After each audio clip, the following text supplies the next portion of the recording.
Elections have always been a hot topic for Filipinos, and these 2013 midterm polls take the excitement up a notch. Join us as we feature election-related events, issues, and personalities that affect the electorate. I'm Nancy Irlanda, and you're watching Elections 2013.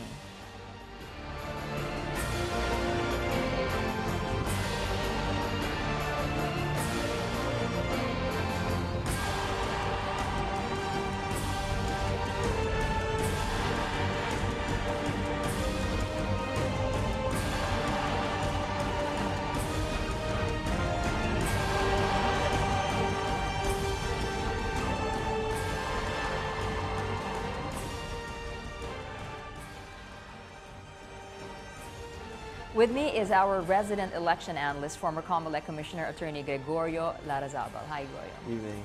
All right, and tonight we kickstart our series, Know Your Candidate, an issues-based discussion with senatorial candidates in the 2013 midterm polls. We're looking to bring them closer to you, the voters. In tonight's episode, we've got a front-running senatorial candidate. Before we talk to him, we've got this special report. Alam mo, sinusunod ko ang simpleng kasabihan at aral na natutunan ko. Kapag nag-aaway ang mga lolo at lola mo, bilang apo, huwag kang makikialam. Senator Francis Joseph Chiz Escudero is a fourth-generation Escudero to serve in a public post. Chiz's media darling image had softened the blow of his recent annulment and his newfound love with actress Heart Evangelista. His critics say that Chiz plays on the safe side of many political issues. In 2009, Chiz left the Nationalist People's Coalition, or NPC, amid his rumored presidential ambitions in 2010, but things did not pan out towards that. In Congress, he pushed strongly for the impeachment of former President Gloria Arroyo for the alleged cheating against the late Fernando Poe Jr. in 2004. In the Senate, he voted in favor of the impeachment of then Chief Justice Renato Corona and the passage of the Reproductive Health Bill. He is against the recently passed sin tax law, the text tax proposal, and the liable provision in the Cybercrime Prevention Act. And as Chiz Escudero leads senatorial surveys with high approval ratings, is he in a hurry to get to Malacanang? And we'd like to welcome Senator Francis Chiz Escudero. Senator Chiz, thanks for coming. Good evening, Nancy. I understand that when you were 22, you wanted to run as councilor in Sorsogon. At 25, you wanted to go for the mayorship in Sorsogon City, but your family prevailed upon you to put your schooling ahead and get that out of the way first. In the end, are you happy with the timing of your career, the chronology, if you will? Yes, in a way. I'm not in a hurry. Someone asked me a difficult question when I was toying about running for the presidency in 2010.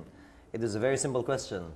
What will you do after? You'll only be 46. I couldn't answer that question, and it gave me a quick realization that, well, you shouldn't rush things. It'll come if it'll come.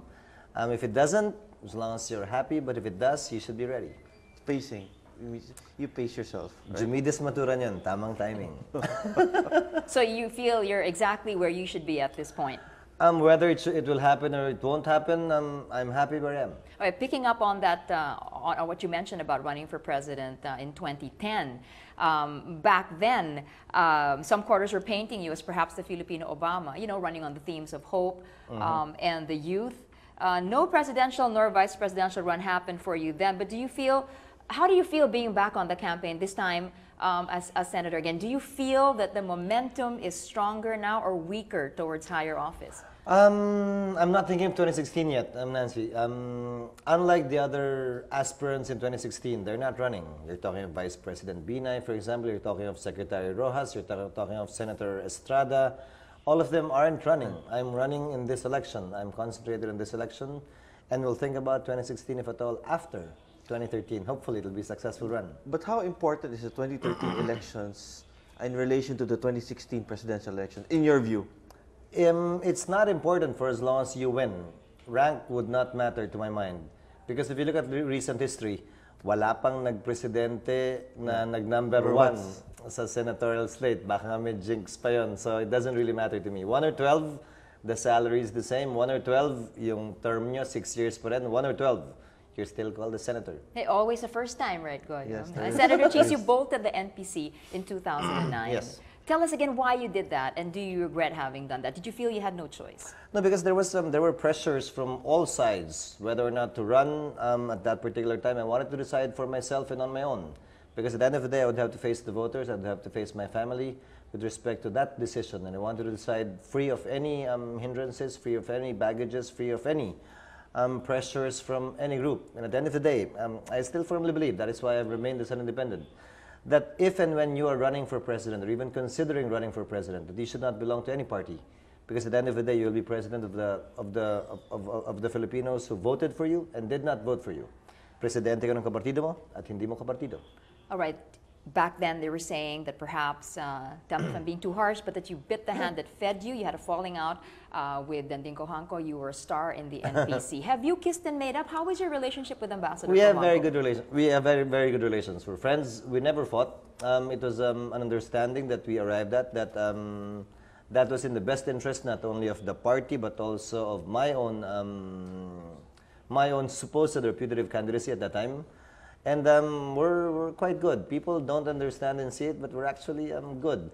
It's not a question of biting the hand that fed you. I don't think so because they never actually fed me. Yung kinakain ko naman siguro ng pagkain at pinapakain ko sa pamilya ko, hindi naman galing sa kanila. But when you, 2016, if all things pan out, and you decide to take another shot at, or a shot at the president or vice president, so you mean to say you'll still run as an independent, or would you align yourself with any political party, or you probably a guest candidate, or? Most likely as an independent, or as an orphan, as an independent, pero malayang pwedeng ampunin. Yes. Di man bawal yan, they adopt, right? Hindi bawal. Pero as I said, it's you can look at things with a better perspective if you do not belong to any party, especially if you win. When you're running, of course, it'll be difficult, but when you win, you will realize that it's far easier to govern if you do not belong to any political party and if you're considering everyone as your party mates.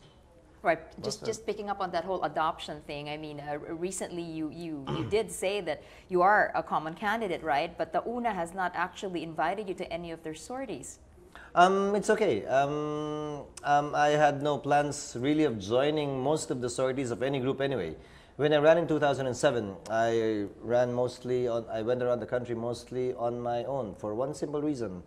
Hindi na ako naniniwala sa rally. I think rallies are a traditional way of running campaigns. It's expensive, it's time-consuming, and you won't really be able to get your message across. Kung hindi ka kakanta, magsasayaw, magpapatawa, o magdadala ng artista sa rally, walang papansin sa'yo eh. All right. Senator Chiz is obviously talking about this whole explosion Yes. of social media, and you already made a comment about the new Comelec resolution and saying that it could actually fall prey to people with malicious intentions, posting things on social media to consume the allowable. Yes. Yes. Unlike TV, radio, or print, they can require these companies to have a PBB, pay before broadcast, or for the candidate to sign a broadcast order before it is aired. But in the internet, you can post my advertisement, for example, without my knowledge or consent. And what, they will count it against me? And there's a problem there because websites, where is it hosted? Is it hosted in the Philippines or Here, outside? abroad, Yeah. they don't even have any control over it. The cybercrime law, as of now, is still under a restraining order, and I don't think the government has any power over it. And I think someone questioned it already before the courts, because it might constitute prior restraint. I want to go back to your huge belief in being an independent and not really believing in limitations that parties may put on you. You're no stranger to hosting TV and radio programs. How much of your election and political success do you attribute to that media exposure? And is that the reason why you're so successful as an independent? And without that media equity that is in your background, do you think you'd be so successful being an independent? Yes and no, because you have to understand, media, especially TV, is a very cruel medium. If it was true before, what they say that you can say whatever it is you want to say about me as long as you spell my name right. If that were true before, that ain't true anymore today. Bad press is better than no press, you mean? People have to like what they see, people have to like what they hear before they actually like you. So it's not that easy. Simply because you're given media exposure, it does not necessarily follow that people will like you, because they might not like what they see, they might not like what they hear. And at the end of the day, you might end up with less votes than more votes, given any exposure that you have. Go ahead. That's why when they say any publicity is good publicity doesn't apply anymore because bad publicity can actually bring you down. Definitely. Definitely. Especially when it goes viral, right? Hindi ba, pag may issue, ang unang ginagawa ng may ginawang mali, nagtatago, hindi mo nalalabas sa media. The last thing he wants is to say something wrong and dig a deeper hole for himself. But some people still do that. Some people still do, yes. But at the end of the day, take a look at Erap, former President Estrada. His party was composed of a party of about 10 or 12 when he ran for president. When he became president, it became a party of about 150 congressmen. When former President Ramos ran, the only congressman with him was De Venecia and one more guy. When he became president, it was a party of 170 congressmen. Everyone loves a winner, right? When GMA ran for president, same. Her Campi only had about 2 or 3 congressmen. When she became president, everyone wanted to be part of it. When President Aquino ran, there were only about 32, 35 LP members. Now there are over 100. So at the end of the day, if you win, they're all going to be just your friends because you have no party, right? And power of the vote. At the end of the day, it rests on the power of the voter because come election day, each one of us has we have 1 vote each. Whether you're president, you're vice president, you're a tricycle driver, you're a congressman, you're a senator, or you're an ordinary voter who is without any job. All of us have 1 vote each. Goyo? That's why, that's why in the 2010 elections, that was the advantage of automated elections. It allowed the voter, it showed the voter that their vote counted, and it made how people viewed elections different as compared to manual elections. And how do you see automated elections changing the way people see elections in the Philippines or how it's run? Well, to begin with, the results come out faster. People don't have to wait. Usually doubts come in that elections are being manipulated given the time that lapses from the time they cast their vote, from the time the count is actually made, and the results are actually announced and made official. The fact that election results come out very fast, from the point of view of the ordinary voter, I guess, it is more credible, it is more believable, and there would be less opportunities, if at all, for cheating to be done or made at the local level. From the point of view of a candidate, how does it affect your campaign and how you run your election? The automation? Yes. Not much difference because even when I ran for the Senate in 2007 using the manual system, we still did not have any watchers in every precinct. We cannot afford it. So up to now, we still cannot afford it, and hopefully the automated elections will be able to provide more security insofar as that is concerned. Whatever complaints people may have on the automated system, before or now, at the end of the day, if you're running for office, you have to put your faith in it. Yes. Ang pinakamasamang pakinggan, tumatakbo, kandidato pa lang siya ngayon, ang dami ng reklamo dun sa automated system, parang inuunahan niya na sinasabi niya, na hoy, pag ako matalo, medaya. Hindi ako pwede matalo. Hindi ako pwede matalo. Ang sama naman nun. Yan ang masamang kwento sa Pilipinas eh. After the elections, 2 klase lang ang kandidato. Yung nanalo at yung dinaya. All right, we're going to have to leave it at that for this gap. At least we're going to go to a quick break. Still ahead, more views from Senator Chiz Escudero. Stay tuned. You're watching Elections 2013.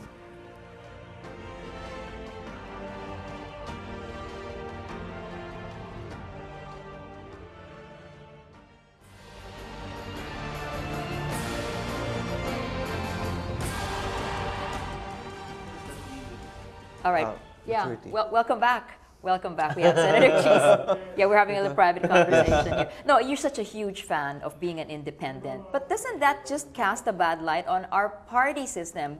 Instead of saying let's just all be independents because it's easier, no baggage, no restrictions, don't you want to work towards having a more credible party system like they have in other countries? I don't need to cast a bad light on the party system, really. That's how it is. And it that's did how it to people itself. view it. If you look at the platform of all the political parties, they're essentially the same. They want to alleviate the plight of the poor, hasten economic recovery, promote land reform, promote health services and education. They're all the same. In fairness, the only political party perhaps that is distinct would be the progressive parties, which clearly have a nationalistic, patriotic stand on the various issues, however far it may deviate from current economic practices, but they at least have a distinct platform.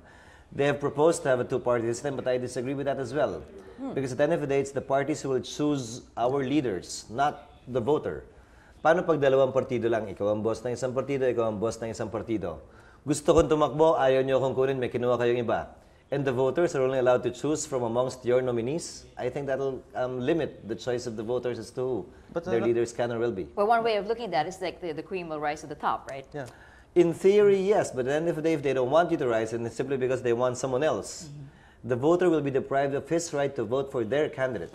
But in mature political democracies all over the world, they have a strengthened political party system. If we go with the independents, how will that affect the growth or maturity of our political party system in the Philippines? If you want to talk of maturity, actually, if you go way back, the intent behind the political party is political parties should comprise the political system of a state, because once you consult the political parties, in theory, you should have been able to consult each and every citizen down the line. So in theory, political parties should represent every sector of society. But do they?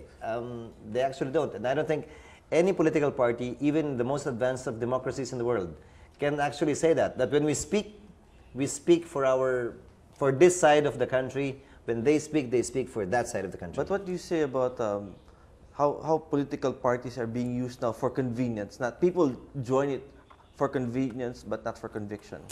It's difficult. Marcos tried to pass a law at that time. In fact, he did. He passed an anti-political turncoatism act via PD. Sabi niya, yung nilipat ng partido, yung balimbing, the penalty is hindi ka pwedeng tumakbo sa susunod na eleksyon.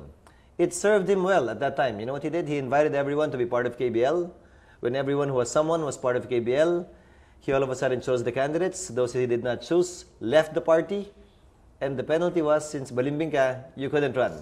At the end of the day, it still restricted the right and power of the voter to choose the candidate of his or her choice.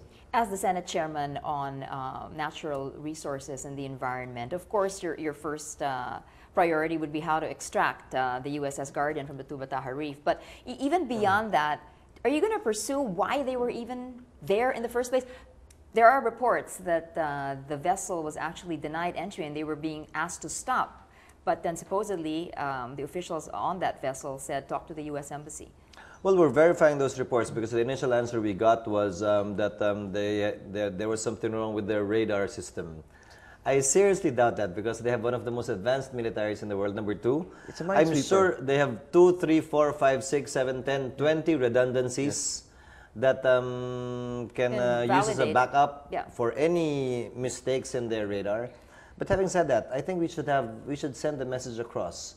Whether you're an ally or a potential enemy, for example, like not really potential enemy, but an adversary like China, we should implement our law strictly when it comes to entry and egress from our national territory, especially this area, which is considered a protected area. Okay, let me push the envelope and ask if you think that the administration is treating the situation with kid gloves. When it comes to China, we've already elevated it to an international court. But it seems that we're so busy, of course, not that it's not important to extract the vessel. It's ruined 1,000 square meters of the Tubataha Reef. But is anyone really asking the hard question, why were you there in the first place? I think they are, but you have to understand, it's not that we're treating them with kid gloves. I think the double standard is clear. The United States government, the country itself, we consider them our friends and allies in case of a potential conflict or skirmish with China. So quite understandably, we're choosing sides. And that we are actually charging them damages, that we are actually imposing a penalty upon them in accordance with law, that we are obliging them to remove it at their expense, that often by itself, to my mind, is enough. We don't have to really add to our list of enemy states or states that we are the states that we consider adversaries in this region. So you're okay that they issued an apology? That they issued an apology, that they're paying, that they're extracting it at their expense, and that they're paying the fines imposed and provided for by law. All right, you voted in favor of the RH bill. Yes. Do you think the spirit behind the bill is supported by prospects of its successful implementation? Implementation is a whole different story. You know, the way I see it, whether it was passed or not, the proponents of the RH bill already achieved what they wanted to achieve, which is to increase awareness and debate about RH, about the reproductive health rights of our people.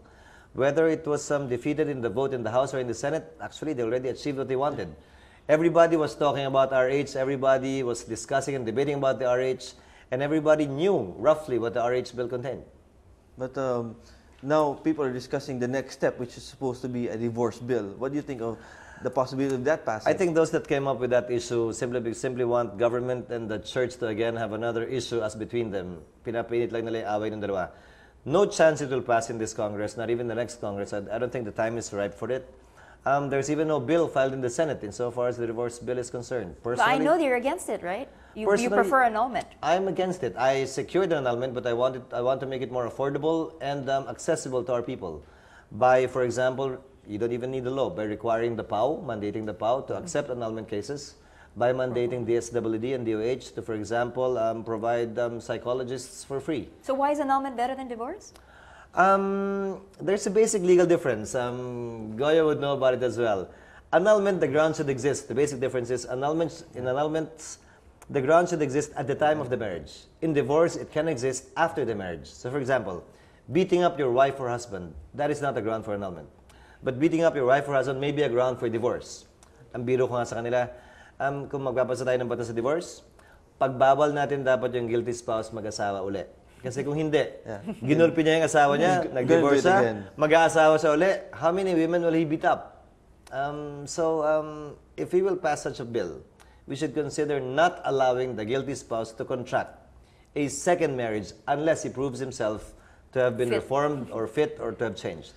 Senator Chiz, when you ran for Senate, one of your campaign commitments was free legal education, not only for secondary, but also college. Have you been able to achieve this, or what are the hindrances on why this is not possible right now? One basic thing, budget. That's why a big chunk of our funds actually go to scholarship, not only in public schools but also in private schools, because we want to prove a point that hindi lang yung mayaman ang pwede mag-aral sa private school, pati mahirap pwede makapag-aral sa private school that in theory offers better quality education. Budget has always been the problem, and the Constitution itself. The Constitution simply provides for free secondary education. It did not provide for, if you break it down, you know what it's essentially saying? Education up to the tertiary level is not a matter of right. It's a privilege. It's only education and graduating from high school which is a matter of right in this country. So what if somebody says, okay, what we should do is we should amend the Constitution to change that?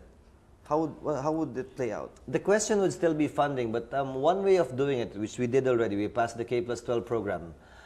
In theory, if you finish the K+12 program, you should already be eligible to land a job without having to go through a 4-year college course or degree, unless you are applying for and you want to finish a technical course, for example, like medicine, law, engineering, and the likes. But otherwise, you should be already eligible to be accepted and to land a job. Parang police. Sa sama ng quality ng high school graduates natin, ginawa nilang college graduate ang police bago ka makapasok.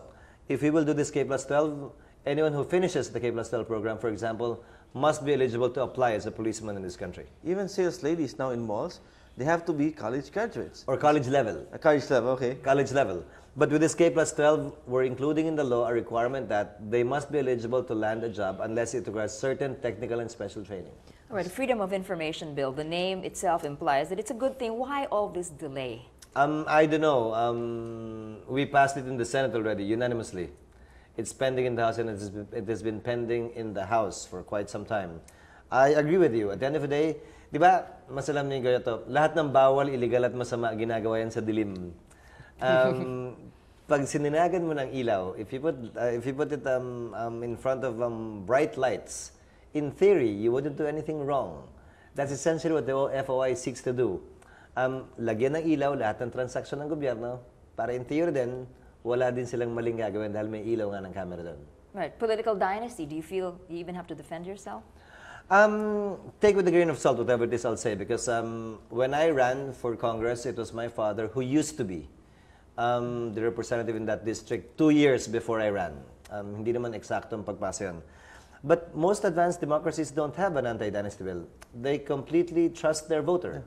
Whether asawa, kapatid, o anak, o kapitbahay, o pinsan, o girlfriend ng dating nakaupo yung binoto nila, they completely trust the voter to decide for themselves because they know best. It is in younger democracies that usually this is required. But if you keep on treating our voters with kid gloves and not let them be hurt when they make a wrong decision, then I guess we will really never be over the hump. We'll never learn. So we have to learn it. unfortunately, the hard way, but we have to learn in order to grow. Parang bisikleta, kailangan mahulog ka muna bago ka matuto magbisikleta. Going by December's Pulse Asia survey, you are in second place in the senatorial campaign. What does that do to someone's psyche or perspective? You think you can relax a little bit? What does that do to your psyche? No, my late father taught me one basic lesson in politics. You should always be running scared. The last thing you want is to be overconfident and to change your strategy simply because you're leading in the surveys. In fact, you should pound and hit even harder if that is the situation, because it'll be a more painful loss if you lose after leading in the surveys by this much. All right. In other words, it's for you to lose, and if you do lose it, you have to hit your head. It's going to be painful. All right, speaking of psyche, how do you psych yourself up? There's a naughty story out there saying that you painted your condominium with like 2016 so that you can look at it as a mental peg and use that as an inspiration. No, that's not true. The unit number of the condominium we're renting is 2010, not 2016. Okay. Tapos na yan. Tapos na yan. All right, you said in an earlier interview, libreng mangarap, referring to your possible run for Malacanang. Does Heart Evangelista belong to this bigger picture? Do you see her as like a first lady? Distinct and separate. Should it happen, it will happen without any relation whatsoever to whatever plans I may have in politics. To be fair to her and to me, she was already who she is when I met her. And I was already who I am when she met me. Whatever it is we have is outside of her work. Whatever it is we have is outside of my work. Wala akong balak pumasok sa showbiz at wala siyang balak din pumasok sa politika. Hiwalay ko naman meron kami at sa amin yan. So she won't be joining you in campaign sorties? No. Heartless campaign nga daw in launch niya. She won't. Yeah, is that something that you mutually decided to do, or? We agreed on that, and besides, she has her own work cut out for her. I think she has tapings, shootings most of the week. Unless siguro... Hanggang Instagram na lang kayo makikita together. Unless inimbitahan din siguro siya in the same event, or unless miss niya isa't isa, but as a rule, no. We went we went on a fair sometime, a few months ago. Inimbitahan siya sa isang fiesta, inimbitahan din ako. Ang ending nun, hawi boy ako eh. Kaya, wag na lang. But question, you're so busy in campaigning, how do you set aside time for your family? Like, to go out on dates or, how do you manage? Believe it or not, I mean, you have a lot of time. Unless you do it the traditional way of doing house to house, going to every town, but you should go airborne. Okay, they're telling us we have a few moments left, but I want to ask these concrete plans now. What will be on top of your priority list? When should you be re-elected? Should we get elected? Should we be elected again? Two things, and two things insofar as our CDF, for example, is concerned, because I firmly believe you should put your money where your mouth is. We will prioritize education and health, and we will allocate all of our funds on those two things only. All right, Senator Chiz Escudero, thank you so much for joining us tonight. Ma'am, thank you. Yep. And thanks for joining us tonight. Tune in again next week as we try and make this vote count. I'm Nancy Irlanda with Goyo Rizaba, and this is Elections 2013. Thanks for watching.